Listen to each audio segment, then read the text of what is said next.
Hey, Section 4, this is it. This is the last weekend wrap up.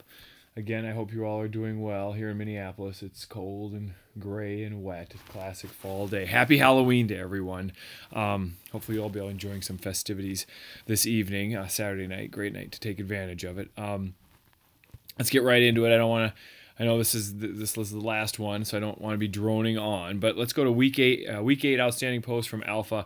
I really like Jenny reminds us that no single special test for stress fractures is ideal and that clustering would be better. I couldn't agree more with her in regards to this. We don't, do we see a lot of this stuff? We don't see a lot of this stuff, but I do think it is important that we certainly have that in the back of our mind for those people who are training hard, training beyond. Oftentimes we see people with overuse related injuries, and these overuse related injuries could very well be stress fractures.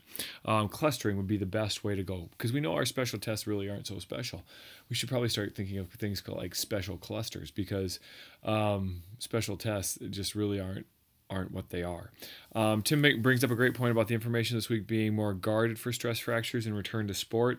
Yeah, I mean, I posed that question to a few people. Are we returning people to sport too quickly? How do you hold people back when they don't have any pain? I think that's a really good question because, man, I'll tell you, if I as a person who has competed in whether it be a marathon, a triathlon, or when I was playing college basketball, if somebody would told me I don't have any pain, but you need to be careful, it would be hard, Once you let the horse out of the barn and there's no pain, man, it's hard to bring them back. So educating patients, letting them understand to know what really is going on and why it's important to give these time frames, as well as progressing. 0 to 60 is usually not a good thing to do, obviously, with stress fractures, and getting people to understand pacing, especially perhaps younger people who may be more willing to just go, although I certainly know older people who do that as well. So education becomes really important in helping them understand their injury. Bravo. Shelley's response on professionalism and the ability to blend all three legs of the stool. Shelley brought up some really great points about her skills and her experience, and that truly is valuable. And never do we dismiss experience because of evidence. We do need to blend them. The experience has a lot of years of history, understanding people, interacting with people, understanding patient values. It is never something, like we said, never something that should be dismissed or not held in high value, because there's a lot of value there. Understanding that you can even gain more confidence and more understanding when you have the evidence to back you up, because it really does let you know what you should know, right? So I think the really big deal here is recognizing your deficits. Personal growth and development is a big deal. There are a lot of people, and I think, I don't think this is special to PT. I think this is just people in general as we get into our professions and we get kind of hunkered down into what we feel comfortable, don't like to self-analyze, become self-critical. There's people who there's people who will just put themselves down because they just think that's the easy thing to do when maybe doing a review or what have you. And then there are people who don't think they do anything wrong, and like, well, my patients get better, everything I do is right. Being self-critical is a great skill to have. It will really help you go far. And Shelley's willingness to accept her strengths and her weaknesses. Everybody spoke to these things about novice and expert, and I do think that is a skill, to be self-critical, understanding that, hey, I do some things really well, and there's some things that I could improve on, and then taking the opportunity to improve on them. That is a valuable skill.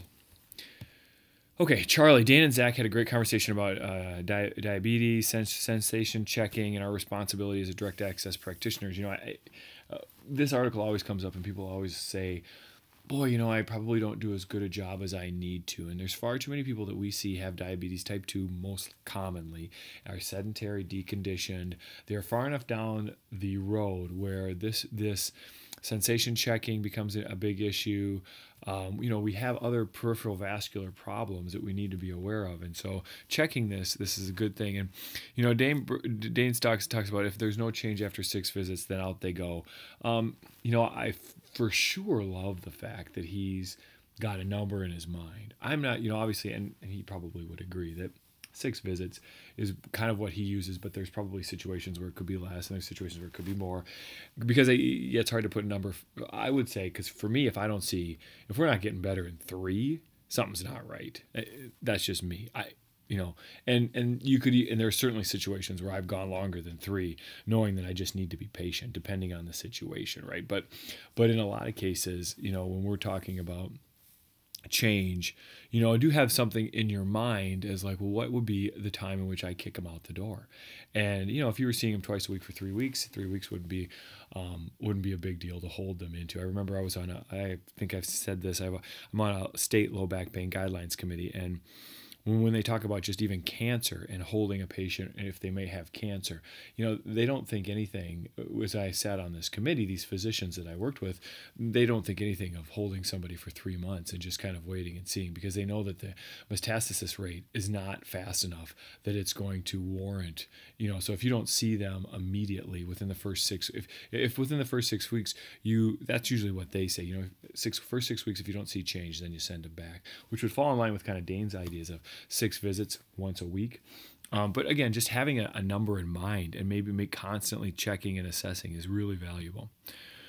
Delta. Okay, so Aaron speaks to the potential life-saving consequences that we offer regarding peripheral vascular disease and diabetes. I couldn't agree more. All of these, whether it be vascular or neurologic concerns regarding lower extremities, whether that's, intermittent claudication, spinal stenosis, PVD, diabetes, we need to be making sure that we are putting people in, understanding these symptoms for each one of those, being able to differentiate between these different diagnoses, and understanding how then our treatments will affect them, and what value we have in offering them. She talks about screening different types of vascular problems. That's a big deal, and potential marketing ideas. Yeah, I think you could definitely speak to that in regarding the community. Okay, so group project. So first of all, I thought, for the most part, I was very pleased with what I saw. There was a couple of things that made me scratch my head a little bit, but for the most part, I was like, this is good. In my mind, I definitely would have gone after P1 and P3 first, and I would have done hip manipulation. I might have done an SI lumbopelvic manip on her just to get things moving, but I definitely want to see how the rest of her leg responds to just getting the hip moving. From a regional interdependence standpoint, I want that hip to be strong and I want it to be mobile. And I would have argued that the P3, P1 were probably, she could have had a little tendinopathy, gluteal tendinopathy, just from weakness as a 75-year-old woman. And she probably had a little bit of OA in her hip, probably causing P3. Again, this is my opinion. P5, I would have certainly gone down and mobilized her ankle, manipped her ankle. And then, P2 was kind of an interesting symptom. It seemed more neuro to me than anything. I would have waited to see how it responded once I got those P1, P3, P4, or P5 rather. I'm sorry, P1, P3, P5. I would have cleared those up quick. Those 3, boom, just with manual therapy. And then I would have moved on to see how the other 2 responded. I like that most people kept the exercises fairly simple. I wouldn't give any more than 3. That's plenty. 4 gets a little dicey. But for the most part, everybody's on the right track. Okay. So that's just, and there was really just to let you know, there was no right or wrong answer per se, as long as everybody was headed kind of in the right direction. And for the most part, everybody was. So last thing, fill out the group forms, the evaluations, or the forms that I sent out. Gosh, forms should be group form. I'm going to quick change that. And the course evals. It really helps me to know what you guys think of the course. It helps me to gauge my information, whether it be the videos or my feedback that I give during the week, the feedback that you get. We tried a week 2 feedback, week 4 feedback, and then the final week.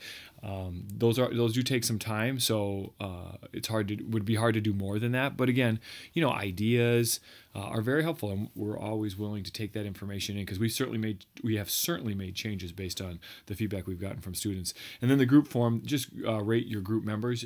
I'm hoping that everybody participated fully. I just naturally assume that everybody's willing to carry their fair share. But if there aren't, So this is an opportunity to voice your opinion. And I guess if everybody feels that way, I will certainly take that into consideration when filling out the grades. Hopefully to have the grades out no later than Wednesday. I'm hoping by tomorrow, but if that doesn't work, I got basketball practice on Monday night, and I've got to talk at the U, and I've got to talk at Target on Wednesday, so it would be later in the day on Wednesday. I'm hoping to get them out soon, but there's just I got a couple of things going on early this week that will slow me down a little bit. Lastly, congratulations. You guys made it. I wish you all the best. I really enjoyed interacting with you. If you're ever at a national conference and you see me, please feel free to tap me on the shoulder. Don't be offended if I may not remember you right away, but certainly remind me that you were in section, what section and when you took it, and that will probably help jog my memory. I wish you all the best. Know that this hopefully is really just the beginning. With Tim Gardner, I said, I gave him some tips on how I take in my information now that I'm not in any kind of a program, and then how I save it. So go to his post in Alpha, I believe. I talk about Zotero and PubMed. That's how I take in information and then categorize it. Might be something worth doing, because remember, in 8 years from now, what are you going to say? What have you done to keep up with the information? Are you still practicing in 2015 the same way you practice, or in 2020 are you practicing the same way you did in 2015? Because that's not okay, right? You need to be able to keep up with the literature, and you need a plan to do that. How do you keep up with the information? And I wouldn't just rely on CE courses, because I think that can be a little bit jaded and certainly isn't cutting edge. If you want to be on the cutting edge floor. So, and if you ever have any questions, or you want to revert back to this information, I'm always a sounding board. I have residents all the time sending me problems related to some patients that they may have. So feel free to knock on my door at any time. Again, best of luck to you all, and we'll hopefully see you sometime in the not too distant future. Take good care. Bye-bye.